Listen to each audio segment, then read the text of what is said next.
স্নেহ, ভালোবাসা, আস্থা, ভরসা, বিশ্বস্ততা ও পরম নির্ভরতার নাম মা বাবা। নিজের জীবন উৎসর্গ করে হলেও সন্তানদের সুখে রাখেন তারা।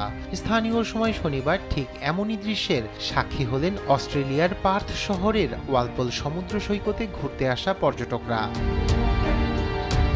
বড়দিনের ছুটিতে পরিবারের সঙ্গে ওয়ালপল পশ্চিম শহরে সমুদ্র সৈকতে ঘুরতে গিয়েছিলেন অস্ট্রেলিয়া প্রবাসী বাংলাদেশি দম্পতি শহীদুল হাসান স্বপন ও সাবরিনা আহমেদ পাপড়ি। এ সময় তাদের দুই মেয়ে সমুদ্রের ভাটার টানে ডুবে যাচ্ছিল। দ্রুত তাদের বাঁচাতে সমুদ্র নেমে জীবিত উদ্ধার করতে পারলেও ডুবে যান তারা।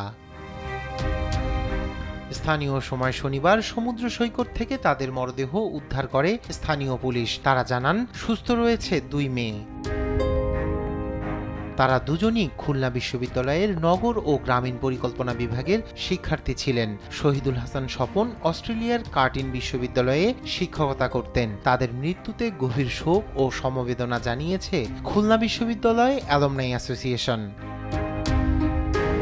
দম্পতির এমন মৃত্যুতে অস্ট্রেলিয়ায় বাংলাদেশি কমিউনিটি ও পরিবারে নেমে এসেছে শোকের ছায়া।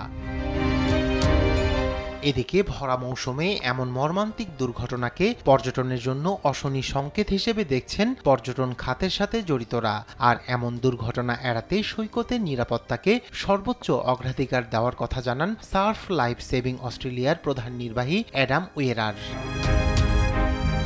রায়হান কবির শুভ্র, নিউজ ডেস্ক, দেশ টিভি।